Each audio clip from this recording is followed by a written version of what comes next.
जय हिंद। नमस्कार प्यारे बच्चों। तो स्वागत है आप सभी लोग का आपके अपने प्यारे से YouTube channel CKS online classes में। तो प्यारे बच्चों, आज की इस क्लास में हम लोग पढ़ने वाले हैं क्लास 12 हिस्ट्री के VVI सब्जेक्टिव क्वेश्चन को, जो कि आपके 2025 के फाइनल बोर्ड परीक्षा के लिए काफ़ी ही महत्वपूर्ण है। और यहाँ से परीक्षा में आपके सीधे सीधे प्रश्न जो है ना देखने को मिलेंगे प्यारे बाबू।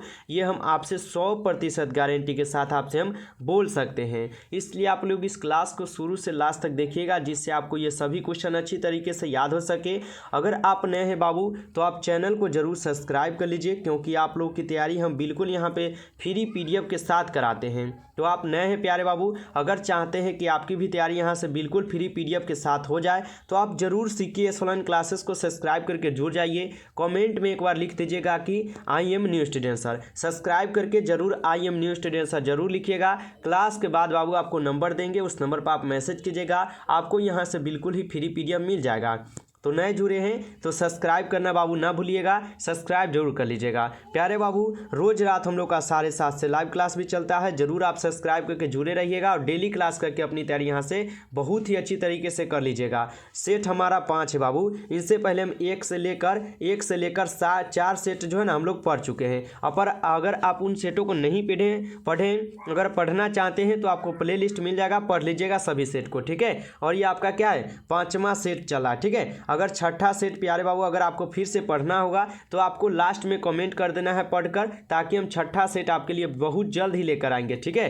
तो आपको कुल हम 10 सेट कराने वाले हैं, जिसमें से हम लोग 5वां पर आ चुके हैं, और 6ठा के लिए आपको बाबू लास्ट में कमेंट कर देना है, ठीक है। तो नए हैं तो बाबू जरूर आप सब्सक्राइब कर लीजिए, अगर अच्छा लगे तो अपने दोस्तों को शेयर कीजिएगा। चलिए, जितने भी बच्चे क्लास में आए हैं आप सभी प्यारे बाबू एक बार क्लास को जल्दी से लाइक कर दीजिए आप लोग, ठीक है। चलिए, जितने भी बच्चे जुड़े हैं आप लोग क्लास में अपने जल्दी से एक बार लाइक कर दीजिएगा जल्दी से, ठीक है। और अच्छा लगेगा तो अपने दोस्तों को जरूर शेयर कीजिएगा, ताकि उनका भी तैयारी यहाँ से फ्री में हो जाए। चलिए क्लास को स्टार्ट करते हैं और आज का पहला नंबर क्वेश्चन देखते हैं।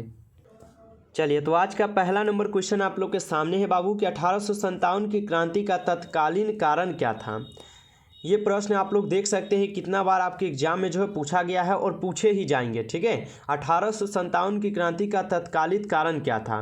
प्यारे बाबू, आपको लगता होगा कि ये प्रश्न तो हम लोग आगे ही पढ़ चुके हैं, यानी सर पढ़ा चुके हैं। हाँ बाबू, बिल्कुल हम आपको पढ़ा चुके हैं, और मानिए तो आपको हम रिवीजन कराने के लिए इतना जो सेट बाय सेट हम पढ़ाते चल रहे हैं, ताकि अगर नहीं भी पढ़े होगा जो बच्चा वो पढ़ लेगा, आप पढ़े होंगे तो आपका रिवीजन हो जाएगा, ठीक है। तो पढ़े होइएगा तो और अच्छा है, नहीं पढ़े होइएगा तो लिख कर जरूर याद कीजिएगा, ठीक है। समझिएगा क्वेश्चन क्या है। 1857 की क्रांति का तत्कालीन कारण क्या था प्यारे बाबू, ठीक है। यह प्रश्न काफी ही इंपॉर्टेंट क्वेश्चन है। उत्तर लिखिएगा, चर्बी वाले कारतूस 1857 की क्रांति का तत्कालीन कारण बने हैं, ठीक है। यानी चर्बी वाले जो कारतूस हुए थे ना, वह 1857 की क्रांति का सबसे बड़ा तत्कालीन कारण बना हुआ है, ठीक है। 23 जनवरी 1857 ईस्वी को कलकत्ता के पास दमन में सेना ने कारतूसों का खुलकर विरोध किया है, ठीक है। 23 जनवरी 1857 ईस्वी को कलकत्ता के पास कौन है, दमन में सेना ने, ठीक है, सेना ने कारतूसों का खुलकर विरोध किया है, खूब उनका सामना किया है। इस प्रकार चर्बी वाले कारतूस ही 1857 के विद्रोह का आरंभ होने के तत्कालीन कारण बने हुए हैं, ठीक है। यानी इस प्रकार चर्बी वाले कारतूस क्या है, तो 1857 के विद्रोहों का आरंभ होने के तत्कालीन कारण यहाँ पर अभी बने हुए हैं, ठीक है। तो अच्छे से आप लोग जरूर याद कर लीजिएगा इस क्वेश्चन को, क्योंकि हर एक क्वेश्चन बाबू बहुत ज़्यादा VVI क्वेश्चन अभी पढ़ा रहे हैं आपके लिए। अगर आप इसको मिस करते हैं, नहीं पढ़ते हैं, तो आपको क्लास क्या है, एग्जाम बाद पछताना भी पड़ेगा। इसलिए पछताने से बढ़िया है कि अभी थोड़ा मेहनत करके जरूर आपको याद करना है, ठीक है। चलिए, अगला क्वेश्चन है आप लोग का 2 नंबर क्वेश्चन। 2 नंबर क्वेश्चन है, चंपारण आंदोलन के कारण क्या थे। चंपारण, ठीक है, चंपारण आंदोलन के कारण प्यारे बाबू क्या थे, ठीक है। उत्तर लिखेगा कि बिहार में 3 कठिया प्रणाली व्यवस्था प्रचलित थी। बिहार में क्या है, तो 3 कठिया प्रणाली व्यवस्था यहाँ पर प्रचलित थी। इस व्यवस्था में किसानों को अपने क्या है, तो 20 कट्ठा भूमि पर 3 कट्ठा नील की खेती करनी होती थी। यानी यहाँ पर क्या है, तो बिहार में तीन कठिया प्रणाली व्यवस्था प्रचलित थी और इस व्यवस्था में किसानों को क्या है तो 20 कट्ठा अगर उनको खेती है तो 3 कट्ठा में आपको नील की खेती करना अनिवार्य है प्यारे बाबू। ठीक है, चलिए होती थी। इस प्रणाली के विरोध में गांधी जी 1917 में चंपारण सत्याग्रह किए थे। ठीक ना, यानी इसी प्रणाली के विरोध में, यानी इसी प्रणाली के विरोध में क्या किए गांधी जी 1917 में चंपारण में ना सत्याग्रह किए हुए थे। तो याद रखिएगा ना, जब कहे चंपारण आंदोलन के कारण क्या थे प्यारे बाबू, तो हम आपको ये प्रश्न पढ़ाए हैं तो आप लोग अच्छे से जरूर लिख पाइएगा। ठीक है, हम जरूर उम्मीद रखते हैं आपसे कि आप लिख पाइएगा, एग्जाम में 100% लिख दीजिएगा, हमें पूरा उम्मीद है आपसे। ठीक है, चलिए आगे बढ़ते हैं प्यारे बाबू। अगला क्वेश्चन आप लोग यहाँ पर 3 नंबर क्वेश्चन पढ़िएगा। क्या है 3 नंबर क्वेश्चन? 3 नंबर क्वेश्चन है कि वीर कुंवर सिंह का एक संक्षिप्त परिचय दीजिए। ठीक है, वीर कुंवर सिंह का आपको एक संक्षिप्त परिचय देना है कि हाँ वीर कुंवर सिंह क्या थे, कहाँ के थे। ठीक ना, ये सब उनके बारे में आपको परिचय देना है कि वह कहाँ के। ठीक है, चलिए समझते हैं उत्तर के जरिए उत्तर क्या है। तो उत्तर है कि बाबू कुंवर सिंह का जन्म बिहार के आरा जिले के जगदीशपुर में 1882 में हुआ था। यानी वीर कुंवर सिंह बोले या बाबू कुंवर सिंह बोले, बात एक ही पड़ेगा। ठीक है, तो मानिए यहाँ पर बाबू कुंवर सिंह या वीर कुंवर सिंह आप बोलिए। ठीक है, यानी बाबू कुंवर सिंह का जन्म क्या है तो बिहार के आरा जिले के जगदीशपुर में 1882 में हुआ था इनका जन्म। ठीक है, किसका तो वीर कुंवर सिंह का। वे राज परिवार से संबंधित थे, यानी जो वीर कुंवर सिंह थे वह राजा परिवार से प्यारे बाबू यानी राज परिवार से संबंधित थे। बापू कुंवर सिंह शाहजहां सिंह के पुत्र थे, यानी जो वीर कुंवर सिंह थे यानी जिसको हम लोग बापू भी बोल रहे हैं, बापू कुंवर सिंह शाहजादा, ठीक है, शाहजादा सिंह के पुत्र थे। 1826 ईस्वी में पिता की मृत्यु के बाद वे जगदीशपुर की गद्दी पर बैठे, यानी पिताजी के मृत्यु के बाद क्या होता है यहाँ पे वीर कुंवर सिंह उस गद्दी पर जो है ना यहाँ पर बैठे हुए हैं। ठीक है, याद रखिएगा। पटना में 1857 की क्रांति का नेतृत्व पीर अली ने किया है, यानी पटना में 1857 की क्रांति का नेतृत्व क्या तो पीर अली ने किया। बाबू कुंवर सिंह की क्या है आयु समय 80 वर्ष की थी, यानी जब पटना में 1857 की क्रांति हुई उस समय बापू की उम्र 80 वर्ष की थी। ठीक है, उन्होंने इन क्रांतिकारियों का क्या अनुरोध स्वीकार कर लिया, यानी उन्होंने क्या किया तो इस क्रांतिकारियों का जो यहाँ पर अनुरोध है ना उनको स्वीकार कर लिया और बहादुरी से संघर्ष करते हुए। ठीक है, यानी वह बहादुरी से क्या हुए तो संघर्ष भी उनसे किए थे। ठीक है, तो याद रखिएगा ना कि अगर कहे वीर कुंवर सिंह का एक संक्षिप्त परिचय दे तो उनके प्यारे बाबू उनके बारे में तो आपको इतना ही अगर लिखते हैं तो अच्छा से अच्छा मार्क्स आपको मिल जाएगा एग्जाम में। ठीक है, चलिए आगे बढ़ते हैं और अगला क्वेश्चन आप लोग यहाँ पर 4 नंबर क्वेश्चन पढ़ेंगे। 4 क्वेश्चन है रॉलेट एक्ट पर एक संक्षिप्त टिप्पणी लिखिए। ये प्रश्न बाबू बहुत ज़्यादा VVI क्वेश्चन है जिसको आप लोगों को पढ़ना बहुत ज़्यादा जरूरी रहता है। ठीक है, चलिए रॉलेट एक्ट पर एक संक्षिप्त आपको टिप्पणी लिखना है। उत्तर देखिएगा, उत्तर क्या है। उत्तर है कि बढ़ती हुई क्रांतिकारी घटनाओं को दबाने के लिए न्यायाधीश सिडनी रॉलेट के सुझाव पर 1919 में रॉलेट एक्ट अधिनियम बनाया। ठीक है, यानी बढ़ती हुई क्रांतिकारी घटनाओं को दबाने के लिए, यानी जो भी घटनाएं अभी घट रही है बढ़ रही हैं उनको क्या दबाने के लिए न्यायाधीश सिडनी रॉलेट क्या है रॉलेट के सुझाव पर 1919 में ना रॉलेट एक्ट अधिनियम बनाया गया। इस अधिनियम के अनुसार किसी भी व्यक्ति को बिना किसी साक्ष्य और वारंट के गिरफ्तार कर लिया जा सकता था, यानी किसी भी गलती करे या ना करे उनको गिरफ्तार यहाँ पर कर लिया जाता था। ठीक है, इस अधिनियम के विरुद्ध कोई अपील नहीं की जा सकती थी, यानी उनको जो है कोई गलती करे ना करे उनको गिरफ्तार कर लिया जाता था। साथ ही साथ उन यहाँ पर आप कोई भी यहाँ पर अपील नहीं कर सकते। ठीक ना, यानी उनको आप छोड़वा ही नहीं पाएंगे जब वो गिरफ्तार होगा तो। ठीक है, तो याद रखिएगा ना, अगर कहे रॉलेट एक्ट पर एक संक्षिप्त टिप्पणी लिखे। प्यारे बाबू इतना से लेकर इतना तक तो आप लोग एकदम मतलब रट के जाइएगा तो एकदम घसर के आइएगा एग्जाम में। ठीक ना, हमें पूरा उम्मीद है आपसे। चलिए, जितने भी बच्चे क्लास को लाइक नहीं किए हैं आप सभी लोग क्लास को जरूर लाइक कर दीजिए। नए बाबू हैं तो आप जरूर चैनल को सब्सक्राइब करके ऑल पे दबा लीजिए। ठीक है, क्योंकि आपकी तैयारी प्यारे बाबू हमारे यहाँ पर क्या है आपके फैमिली पर जो है यहाँ पर बिल्कुल ही फ्री PDF के साथ आपकी तैयारी कराई जाती है। तो नए हैं तो जरूर सब्सक्राइब करके जुड़ जाइएगा। ठीक ना, चलिए अगला क्वेश्चन प्यारे बाबू यहाँ पर आता है 5 नंबर क्वेश्चन। चलिए 5 नंबर क्वेश्चन है अलबर्नी पर एक संक्षिप्त टिप्पणी लिखे। इतना ज़्यादा VVI क्वेश्चन आपको बाबू हम बहुत ज़्यादा गेसिंग करके लाए हैं, इसलिए आपको पढ़ना बहुत ज़रूरी है। अलबर्नी पर एक संक्षिप्त टिप्पणी आपको लिखना है। उत्तर है अलबर्नी का पूरा नाम अबू रेहला मोहम्मद बिन अहमद क्या है अलबर्नी है। यानी अलबर्नी तो हम लोग पढ़े हुए हैं, लेकिन अलबर्नी का पूरा नाम हमको बाबू बहुत ही कम बच्चे को पता होगा। तो अलबर्नी का पूरा नाम जो है ना अबू रेहला मोहम्मद बिन अहमद अलबर्नी है। ठीक है, इनका पूरा नाम। अलबर्नी का जन्म जो है ना आधुनिक क्या है उज्जैनिस्तान में स्थित है। यानी अलबर्नी का जन्म क्या है तो आधुनिक उज्जैनिस्तान में स्थित है। ख्वाजा रिज्म में 973 ईस्वी में हुआ था इनका जन्म। अलबर्नी को कोई भाषा का ज्ञान था, यानी अलबर्नी को क्या है तो बहुत सारे भाषा का यहाँ पर ज्ञान था उनको। ठीक है, चलिए, जिसमें सीरियाई हो गया, फारसी हो गया, हिब्रू हो गया तथा संस्कृत शामिल है। यानी इनसे भी ज़्यादा उनको शामिल है, लेकिन एग्जाम्पल पर आपको इतना दिया गया है। ठीक है, अलबर्नी मोहम्मद गजनी के अभियानों के दौरान भारत आया था। यानी अलबर्नी क्या है तो मोहम्मद गजनी के बुलाने पर क्या भारत आए हुए थे तथा आंखों देखी घटनाओं का वर्णन किताब उल हिंद में किया गया है। यानी किताब उल हिंद में ही क्या है आंखों देखो घटनाओं का वर्णन यहाँ पर किया गया है। प्यारे बाबू, आप लोग इसे अच्छे से जरूर याद कर लीजिएगा। साथ ही साथ आपका सब्जेक्टिव भी बनता है इस प्रश्न से और ऑब्जेक्टिव भी आपका इससे बनता है, जिससे आप लोग अच्छे से अच्छे क्या है नंबर ला सकते हैं एग्जाम में आप लोग देकर एग्जाम। ठीक है, चलिए अगला क्वेश्चन आप लोग यहाँ पर समझिएगा प्यारे बाबू। 6 नंबर क्वेश्चन आता है।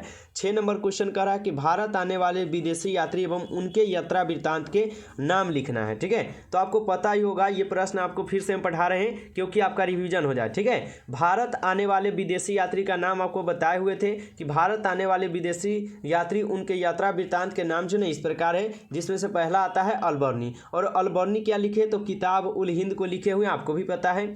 दूसरा आता है इब्न बतूता जो किताब उर रेहला को लिखे हैं। और तीसरा आता है बाबू फ्रांसीसी बर्नियर जो travels in the Mughal empire को लिखे हुए हैं। प्यारे बाबू, ये प्रश्न तो आपको हम बहुत ज़्यादा ही पढ़ा दिए हैं, जिसको आप लोग अच्छे से याद कर सकते हैं ना। चलिए अगला क्वेश्चन देखते हैं, ज़्यादा टाइम नहीं वेस्ट करेंगे। ठीक है, चलिए प्यारे बाबू, यहाँ पर आता है आप लोग के सामने 7 नंबर क्वेश्चन। ठीक है, चलिए 7 नंबर क्वेश्चन को हम थोड़ा समझते हैं आराम से। 7 नंबर क्वेश्चन है मुगल दरबार में अभिवादन के कौन कौन से तरीके थे। यानी मुगल दरबार में अभिवादन के कौन कौन से यहाँ पर तरीके थे। ठीक है, तो समझिएगा इसको ध्यान से।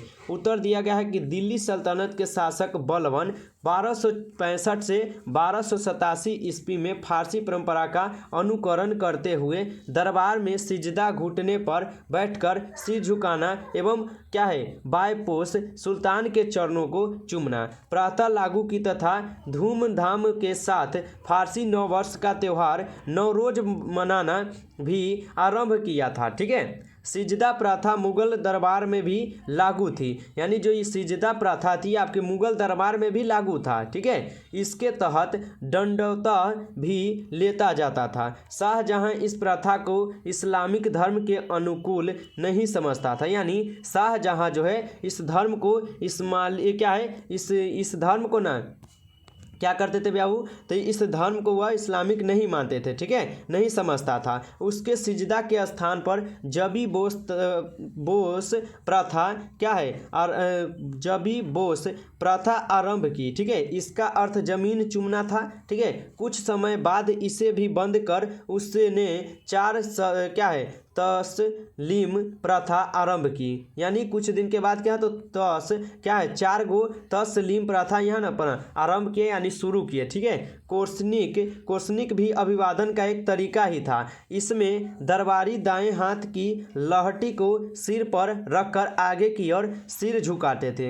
यानी यहाँ पर क्या है तो दाहिने हाथ पर रखकर लहटी को और क्या है सिर झुकाते थे यहाँ पर। ठीक है, तो ये बाबू थोड़ा हार्ड लगेगा प्रश्न, हमको भी लग रहा है आपको भी लगेगा, लेकिन मुगल दरबार में अभिवादन के तरीके अगर आपको बोले तो आप लोग जरूर इसे याद रखिएगा ताकि आप लिख पाएँ। ठीक है, चलिए अगला क्वेश्चन है आप लोग का यहाँ पर 8 नंबर क्वेश्चन। ठीक है, 8 नंबर क्वेश्चन आपके सामने आता है अस्थायी बंदोबस्त से कंपनी को क्या लाभ हुए हैं। ठीक है, अस्थायी बंदोबस्त से कंपनी को क्या लाभ हुए हैं आप लोग देख सकते हैं। ये प्रश्न आपके एग्जाम में कितना बार रिपीट हुआ है और आपके एग्जाम में भी पूछने का पूरा चांस है ये प्रश्न। ठीक है, उत्तर लिखेगा अस्थायी बंदोबस्त के लाभ। यानी अस्थायी बंदोबस्त के आपको लाभ बताना है तो अस्थायी बंदोबस्त के लाभ जो है इस प्रकार है, जिसमें से पहला आता है अस्थायी बंदोबस्त होने से सरकार की आय क्या निश्चित हो गई है। यानी अस्थायी बंदोबस्त होने से क्या तो सरकार की जो भी आय है ना वह निश्चित हो गई है।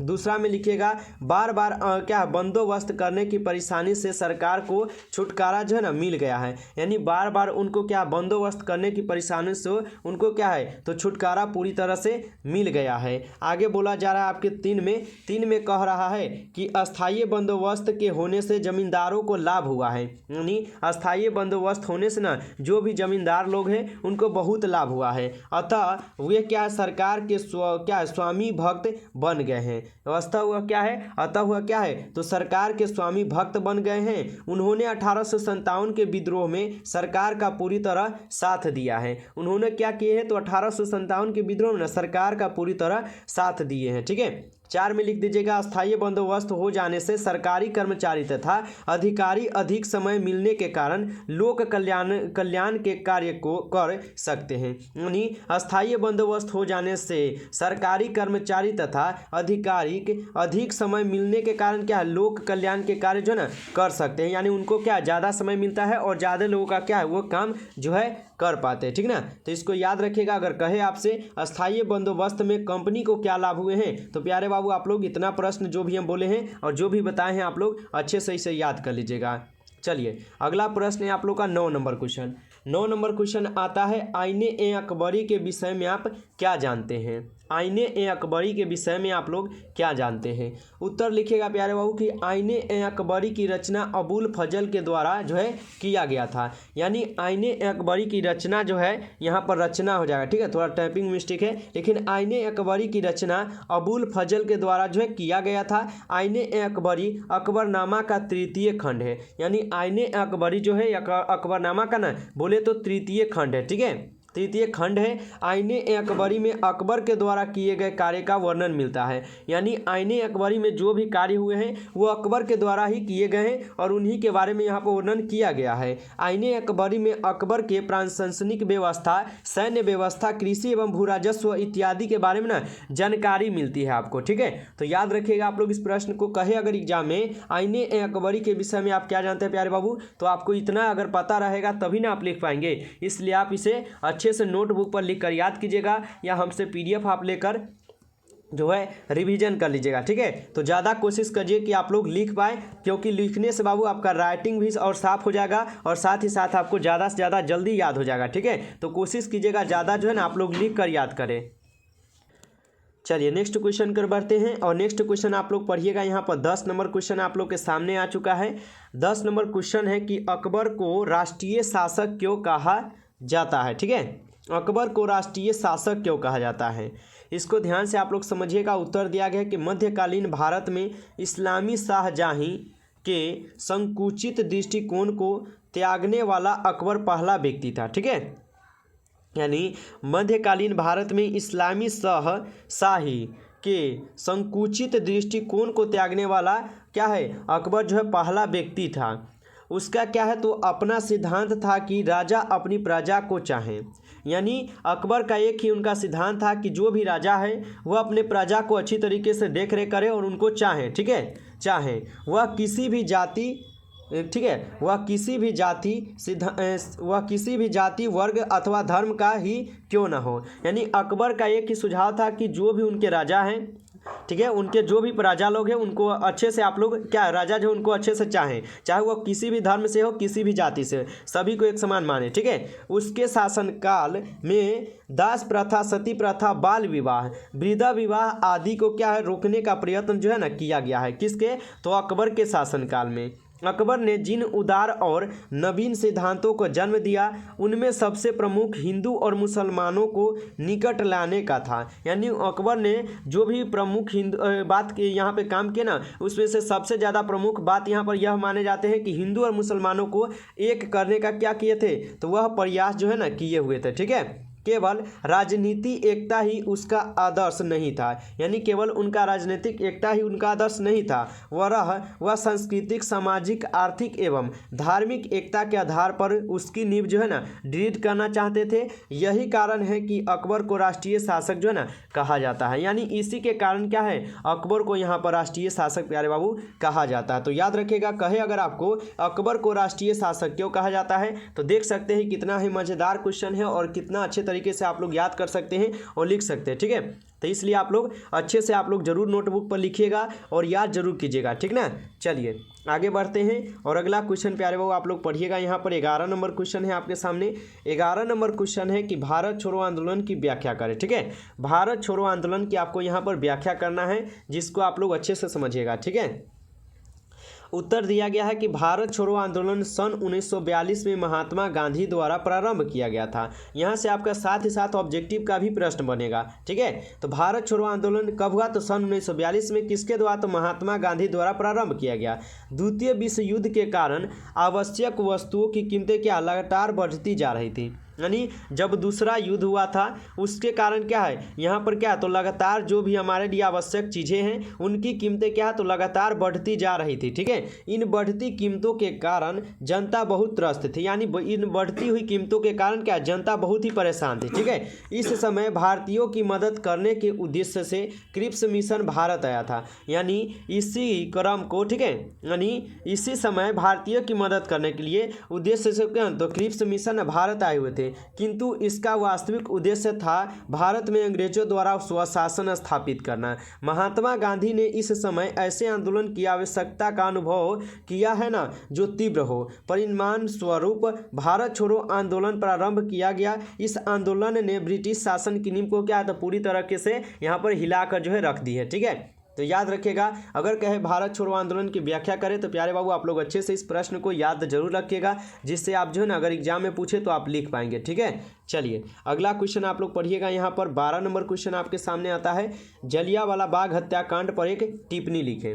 जलियांवाला बाग हत्याकांड पर आपको क्या करना है, टिप्पणी लिखना है। इसको तो आप लोग जरूर 100% आपको याद रख लेना है। ठीक है, जिससे आप लोग लिख पाएंगे। चलिए उत्तर देखिए, उत्तर है बाबू आपका कि जलियांवाला बाग हत्याकांड रॉलेट एक्ट कानून के विरोध में 6 अप्रैल 1919 को देशव्यापी हड़ताल के बाद 9 अप्रैल 1919 को अमृतसर में कांग्रेस के 2 नेता डॉक्टर सत्यपाल एवं किसानों को क्या है, गिरफ्तार कर लिया गया। ठीक है, जलियांवाला बाग हत्याकांड जो ना रॉलेट एक्ट कानून के विरोध में 6 अप्रैल 1919 को देशव्यापी क्या है, व्यापी हड़ताल के बाद क्या है, तो 9 अप्रैल 1919 को अमृतसर में कांग्रेस के 2 नेता डॉक्टर सत्यपाल एवं किसानों को क्या है, गिरफ्तार कर लिया गया। इस गिरफ्तारी के विरुद्ध अमृतसर के जलियांवाला बाग में एक सभा बुलाया गया।